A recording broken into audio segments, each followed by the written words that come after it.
밤 9시 뉴스. 온 가족이 평범하게 저녁을 마무리하던 순간 TV 화면을 가르며 긴급 속보 자막이 흘렀다. 저수지에서 30대 남성 시신 발견. 순간 공기마저 얼어붙었다. 이상철의 손에서 리모컨이 미끄러져 바닥에 떨어졌다. 툭 울리는 소리와 함께 그의 얼굴은 순식간에 핏기가 사라졌다. 김다정은 애써 태어난 척 젓가락을 정리했지만 그릇에 부딪히는 소리가 유난히 크게 울렸다. 지화는 숨을 삼키며 눈치를 살폈고 수비는 휴대폰을 꽉 쥔 채 화면에서 눈을 떼지 못했다. 아무도 지혁이라는 이름을 꺼내지 않았지만 모두의 머릿속엔 같은 얼굴이 겹쳐 떠오르고 있었다. 식탁 위에는 음식 냄새 대신 불안의 냄새가 가득 번졌다. 숨을 고르던 이상철은 결국 핸드폰을 움켜쥐고 경찰서에 전화를 걸었다. 저 저수지에서 발견된 사람이 혹시 우리 아들인지 확인만이라도 할 수 있습니까? 떨리는 목소리. 평생 강한 척하며 가족 앞에 서 있던 아버지가 그렇게 무너져 내리는 순간이었다. 그러나 수화기 너머로 들려온 목소리는 냉정했다. 소지품이 전혀 없어 신원 확인이 어렵습니다. DNA 감식이 필요합니다. 뚝 전화를 끊자 거실엔 깊은 침묵이 내려앉았다. 김다정은 손끝을 떨며 젓가락을 다시 내려놓았다. 아무 일 아닐 거야, 우리 지역이 아니야 속삭이듯 중얼거렸지만 스스로도 믿지 못하는 목소리였다.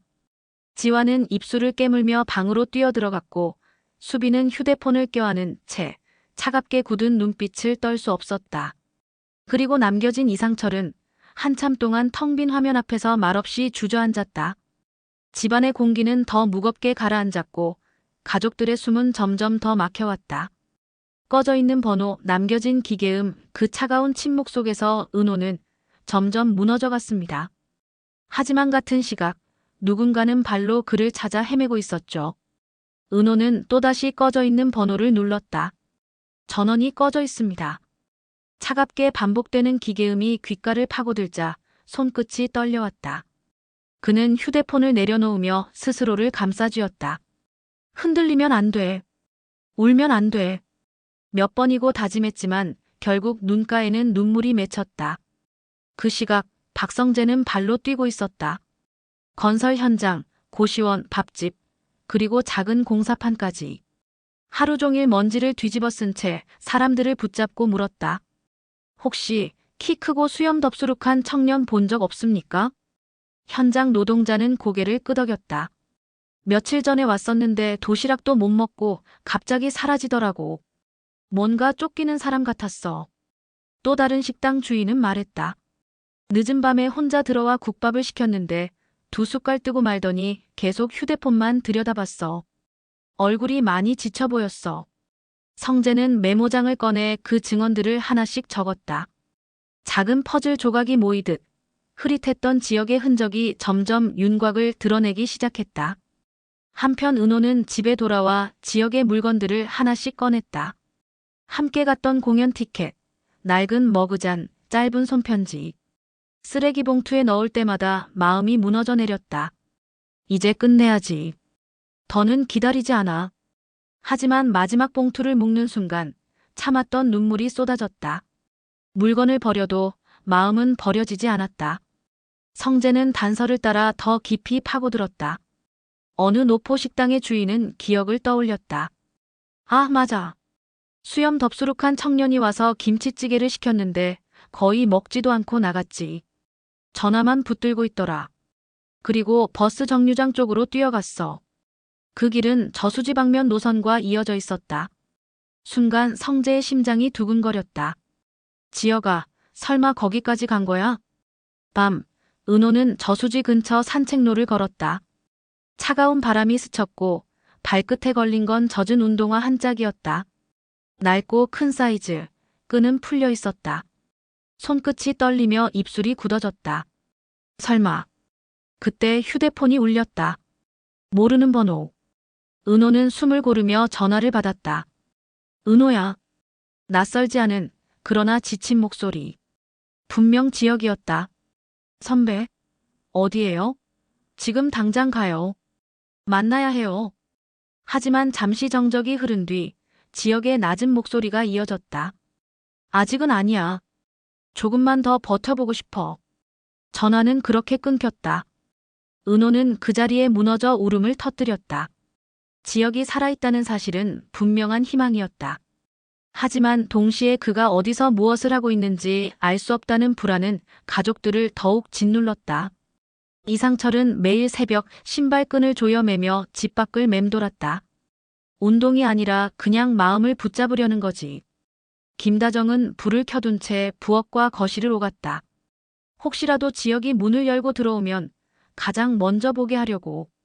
성재는 밤마다 단서를 쫓았고 은호는 지역의 흔적을 붙잡기 위해 버려버린 물건들을 떠올리며 또다시 눈물을 삼켰다.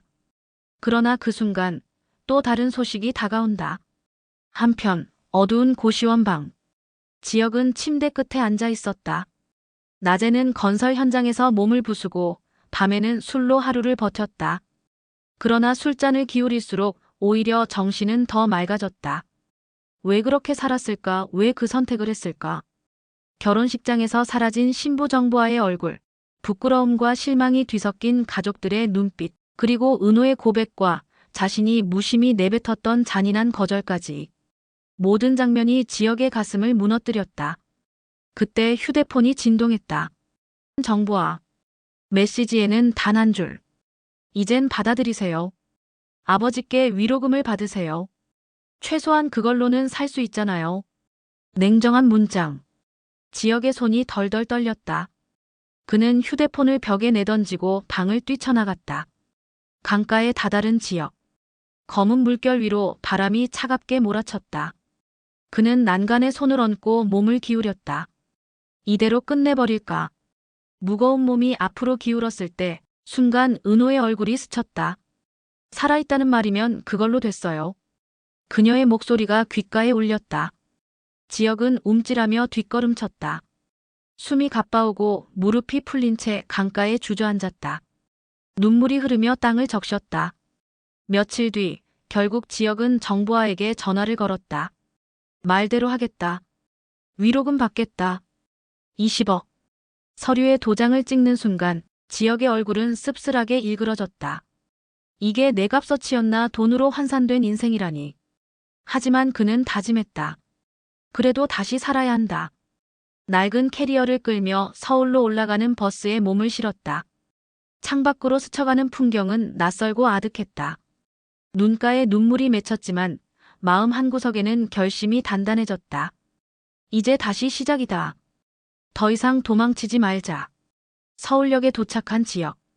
그는 한참 동안 멈춰 서 있었다.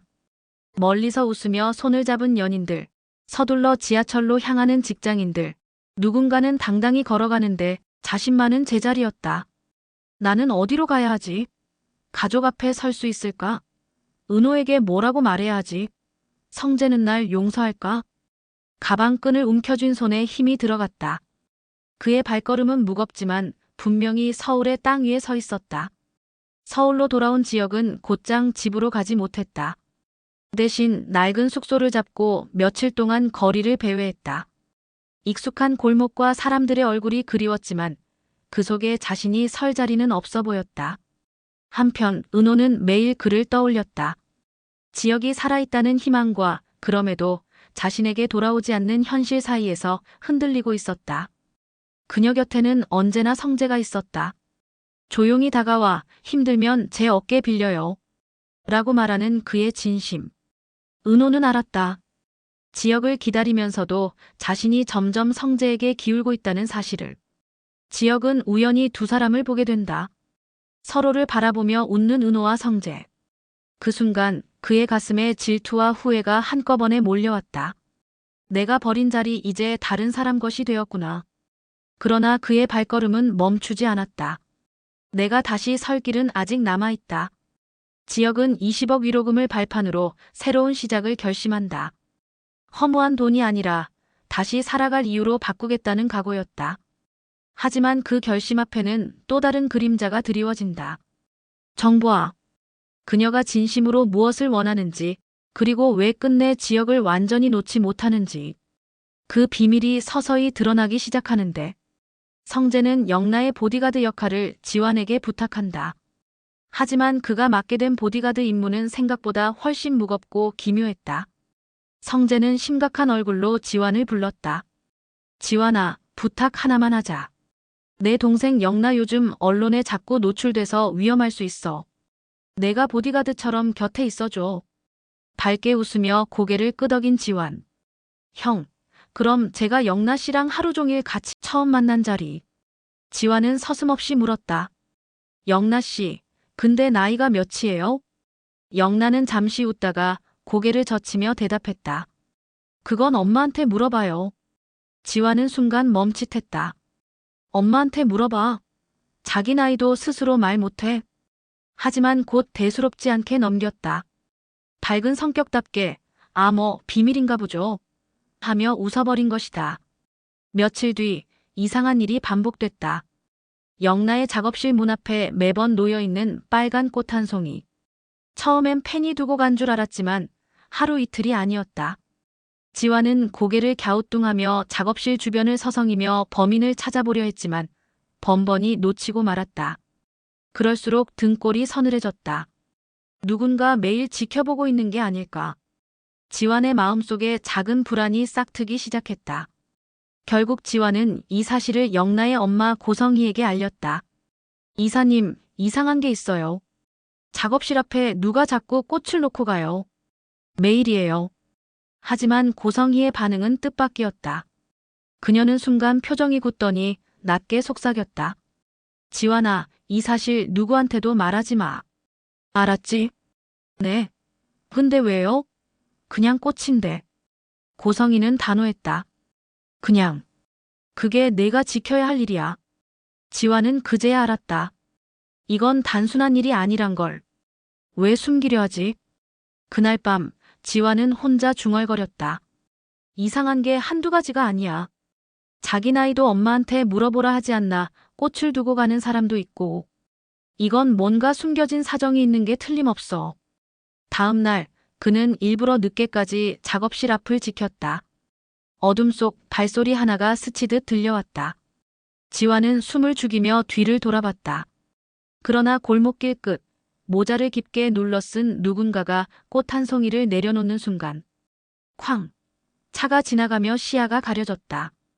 그 사이 그 사람은 사라져버렸다. 지환은 숨을 몰아쉬며 꽃을 집어들었다. 촉촉한 장미 한 송이. 손끝이 떨렸다. 이건 단순한 팬심이 아니야. 누군가 분명히 목적을 갖고 영나를 노리고 있어. 지환은 다시 고성희를 찾아가 따졌다. 이사님, 저한테 진실 좀 말해주세요. 하지만 고성희는 단호했다. 알면 다쳐. 지환아, 제발 더 묻지 마. 그녀의 눈빛은 간절하면서도 차가웠다. 지환은 그제야 알았다.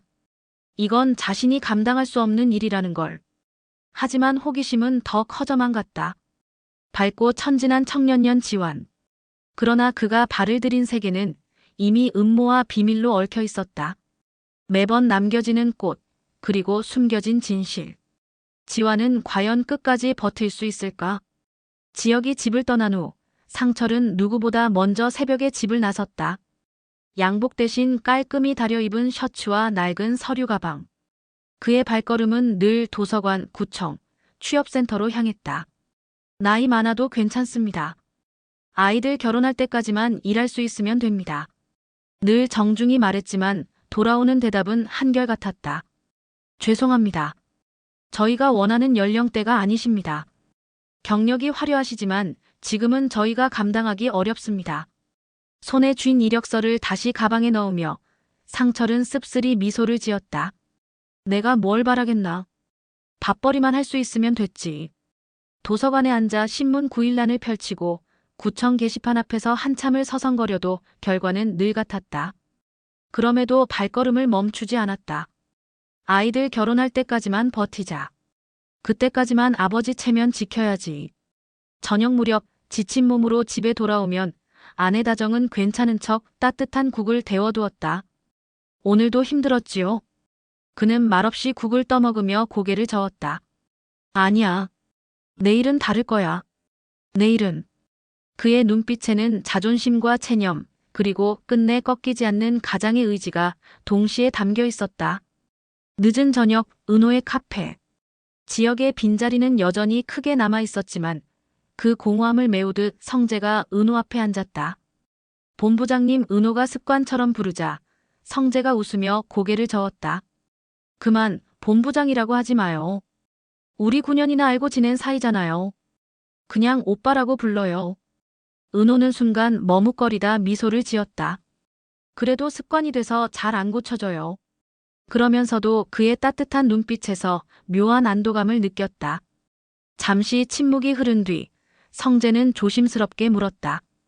은호 씨, 나 어떻게 생각해요?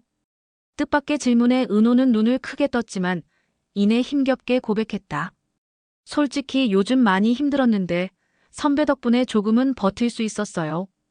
그날 이후 성재와 은호, 그리고 절친 수정은 자주 만났다. 함께 밥을 먹고 웃는 일상은 은호의 마음속 빈틈을 조금씩 채워나갔다. 성재의 친근한 태도는 더 이상 부담스럽지 않았다. 오히려 지역과는 다른 듬직하고 따뜻한 존재감이 은호의 마음을 흔들고 있었다. 한 여인의 집착은 단순한 애착이 아니었습니다. 30년 전 숨겨진 비밀이 지금 이 순간 세 사람의 운명을 흔들고 있었던 거죠. 대학 시절 누구보다 밝고 꿈 많던 두 친구 정순이와 고성이. 그러나 성희에게 닥친 건 뜻밖의 임신이었습니다. 난 아직 꿈도 많고 가야 할 길도 많은데. 버거운 현실의 성희는 결국 아이를 버리려 했습니다. 그 순간 알바를 마치고 돌아오던 정순이가 목격한 건 요람 속 갓난아기와 흔들리는 성희의 눈빛. 너 지금 뭐 하는 거야? 친구의 추궁 끝에 무너져 내린 성희. 결국 순이는 결심합니다. 그럼 내가 키울게. 대신 너 다시는 이 아이 앞에 나타나지 마. 그렇게 시작된 비밀. 성희의 아이는 순이의 딸 지은호가 되었습니다. 세월이 흘러 성희는 재벌가 안주인이 되었습니다. 화려한 삶을 살지만 늘 마음속엔 지워지지 않는 공허가 있었습니다. 그 아이 지금쯤 어떻게 살고 있을까? 겉으로는 무심한 척했지만 성희는 은호의 삶을 누구보다 집요하게 지켜보고 있었습니다. 그리고 마침내 자신이 직접 개입하기로 결심합니다. 우연처럼 자연스럽게 그렇게 만나야 해. 어느 날 은호는 지하철 안에서 낯익은 여인을 마주합니다. 바쁘게 서류를 챙기던 그녀 앞에 성희가 다가왔습니다. 혹시 인테리어 쪽 일하시죠?